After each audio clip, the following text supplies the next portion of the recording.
Yo, welcome back, guys. Welcome back to Dispenser Days, where I dispense/answers questions from Google. Or if you want to chime in to any questions you have for me, I'm here to answer.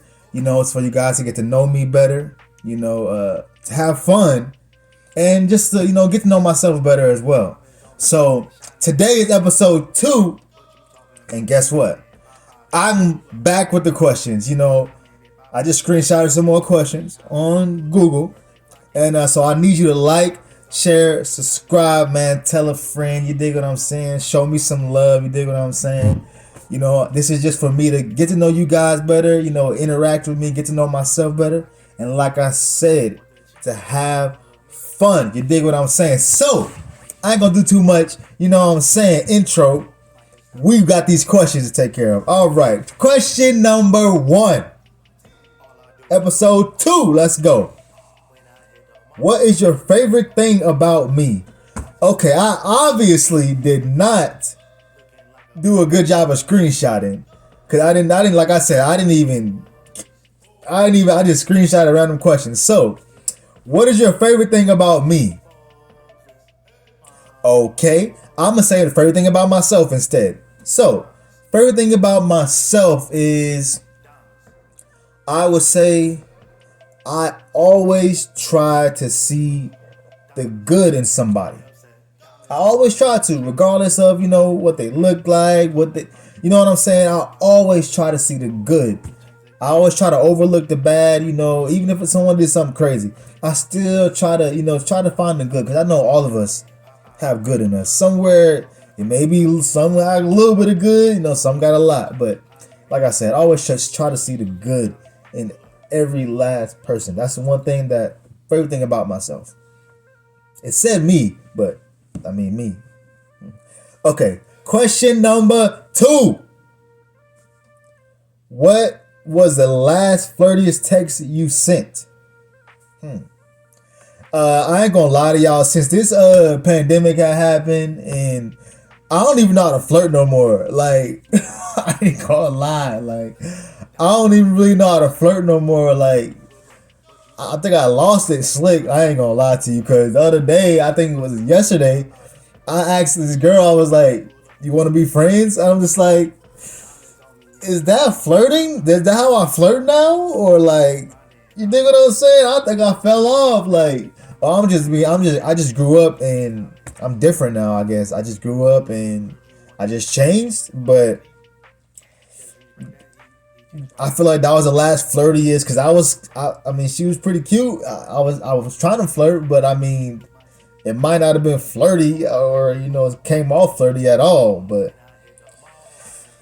whatever. Question number 3. What is the worst thing about being single?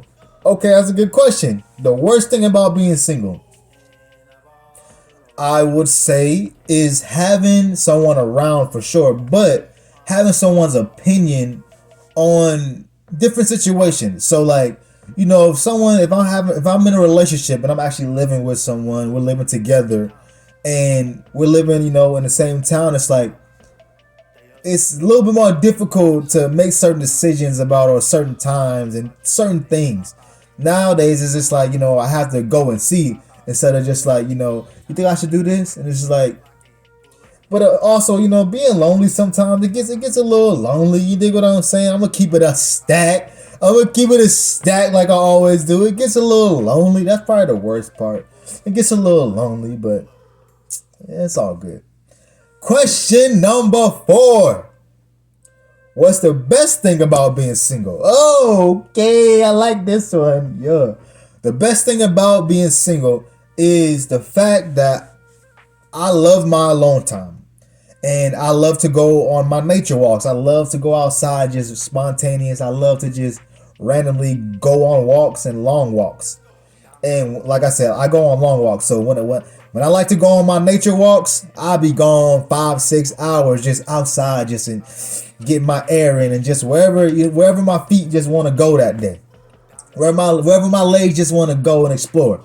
And sometimes being in a relationship, That can't fly. Just like all right, I'm gone. Like not say nothing and just dip and be gone for 5 6 hours. And I'm just like, in a relationship that wouldn't work. But that is my best part of being single. For me, it's just being able to just go as I please, and do whatever I want as I please. You feel me? Question number 5. Would you consider yourself a hopeless romantic? Hopeless romantic. I ain't gonna lie to y'all. I really don't even really know what that means to a certain degree. So I'm gonna say I probably am not a hopeless romantic. I mean, I know what it means like in movies, but like in real life, I don't think I really like experienced it to a certain degree. But I don't think I'm a hopeless romantic. I can be romantic, but a hopeless romantic? I might have this question all mixed up, but I'm gonna just say no. I would not consider myself a hopeless romantic, but kinda. I have my moments.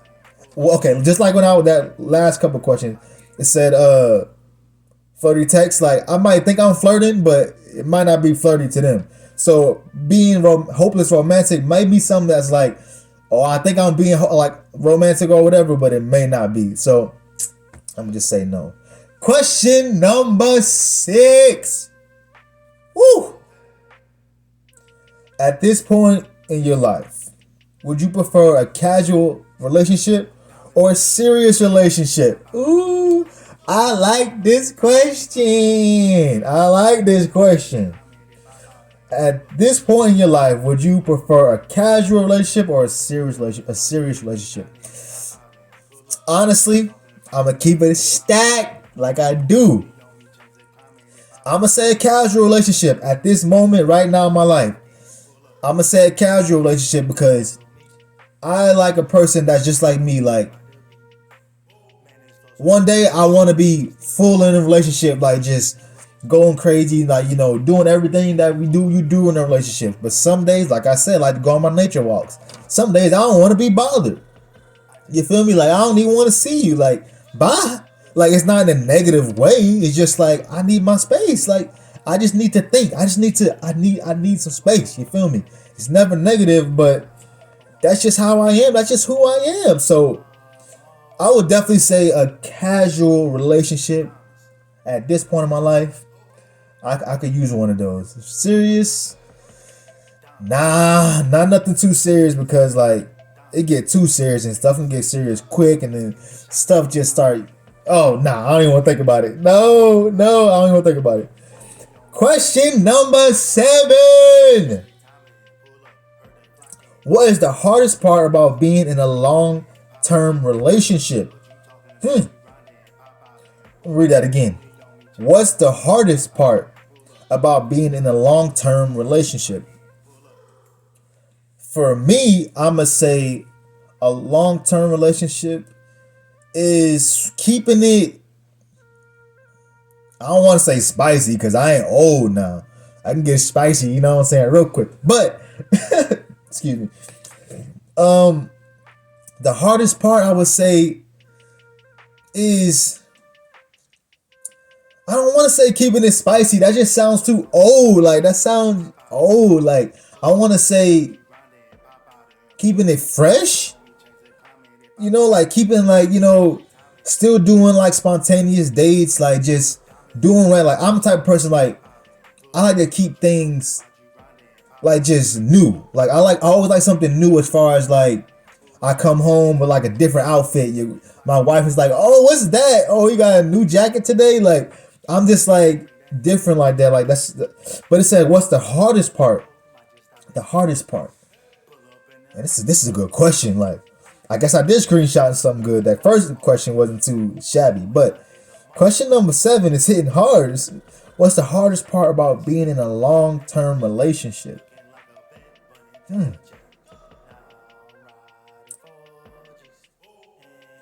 I'm not going to say like being loyal, but I guess for staying loyal and, staying interested, I would say.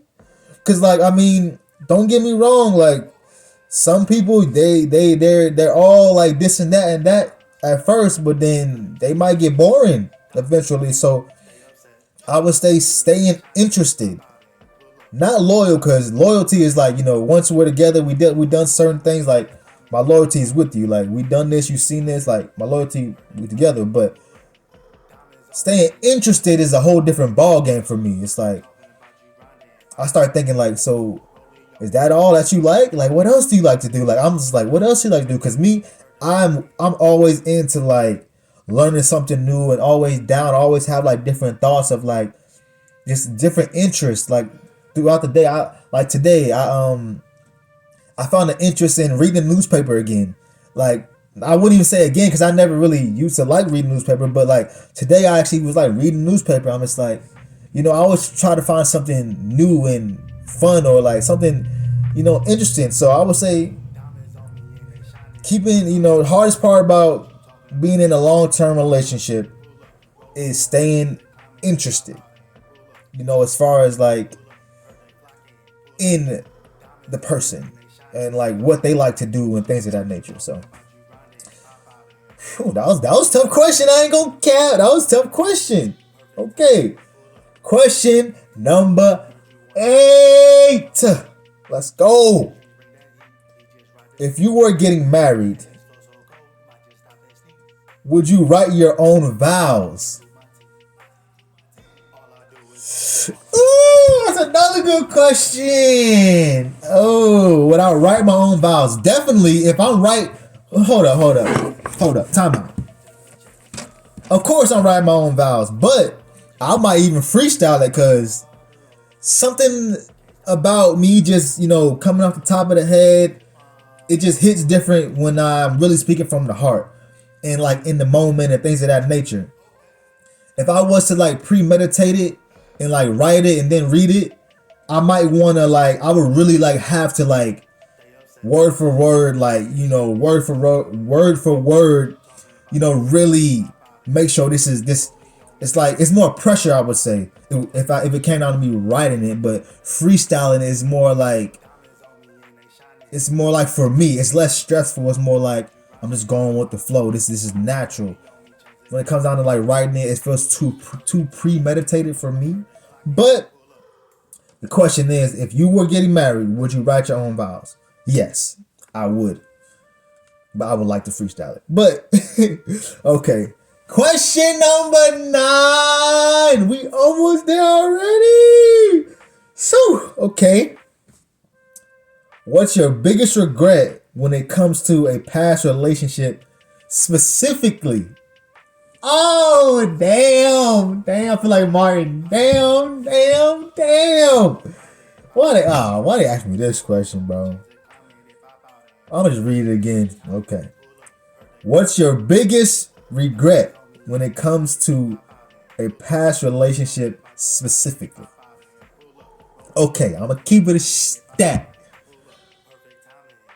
My biggest regret was from my past relationship was leaving the way that I did. And the way that I left was I didn't tell her that I was leaving. She caught me in the midst of leaving, like, I was getting my stuff together and I just was walking out. And I regret that to a certain degree because like I wouldn't want that done to me. I sat back and I was just like, the way I did that, I could have did it way more mature than I did, but I decided to be, immature. But I don't regret it like to a certain degree because I had every reason to. We ain't gonna get into that. I had every reason to just up and leave. But being who I am, have morals and values, and I definitely did value our relationship, and for sure. So that's just the question though. What's your biggest regret in past relationship when it comes to past relationship specifically? I could have left different. I didn't have to just wake up, and 6 o'clock in the morning, 7 o'clock in the morning, get my stuff and just try to like kind of sneak out and quiet and just leave. And she just wake up. This in my head, she just wake up and I'm gone. That's just messed up. That's messed up because I would not have want that done to me. So yeah, I like that question. It was a question, but I mean, all these are questions, but that was one of them questions where it's like, oh, it's getting a little deep. Ooh. Hey, it's all good though. It's all good. Okay. Question and final question of episode 2. Question number 10. How did you get over a breakup? Yeah, today episode 2 was definitely like, I screenshotted this for a reason. Okay. Like, you know what I'm saying? Sheesh. How did you get over a breakup? Honestly, I'm going to keep it a stack with y'all like I always do. Keep it 100. It was God, nature, and making music for sure. But I would definitely say the number one thing was definitely God. But besides God, it was nature. So God and nature, universe, that goes hand in hand. So I'm going to say the universe, God, nature really got me going outside, going on, like I said, my nature walks, going outside, talking with God, just honestly, speaking with God, just whatever I want to talk about, I just released it. The relationship, the things of that nature. I honestly just gave it to God, gave it to the universe, and just, I just walked. I guess I would say, I just getting over. How did you get over a breakup? I just was walking. I went walking. I went outside and started walking. And no coincidence, my last name was Walker. But you dig what I'm saying? Like, I was walking a lot. I'm gonna keep it a stack with y'all. Like, I went outside almost every day, even if it was hot, even if it was cold, whatever the weather was, I went outside. I ain't gonna say I went out in the rain and nothing crazy like that, but when it was a little bit of sunlight, I definitely went outside a lot, and definitely talked to God a lot, talked to the universe a lot, just got all my emotions and feelings out. But also, like I said, I started making a lot of music as well, putting my feelings and my emotions into the music, into the, writing songs and making my beats, of course. So yeah, question number 10 hit it on the head, man. Yo, man, so that concludes episode 2, guys. Man, I appreciate y'all that's tuning in. Like, share, subscribe, man. I appreciate y'all once again. It's all love. Hit me up on my Instagram if you have any questions for me. The price is going up, so certain questions, if you want it in the episode for sure, I'm gonna start, doing a little $5 fee. You know what I'm saying? Support your boy. You dig what I'm saying? Support your boy. If you want your name, your Instagram, a shout out, you know what I'm saying? $5. I will answer your question. It will definitely be included in the next episode. So I appreciate y'all, man. Like, share, subscribe, share, all that good stuff. And I'm gone, man. Goo!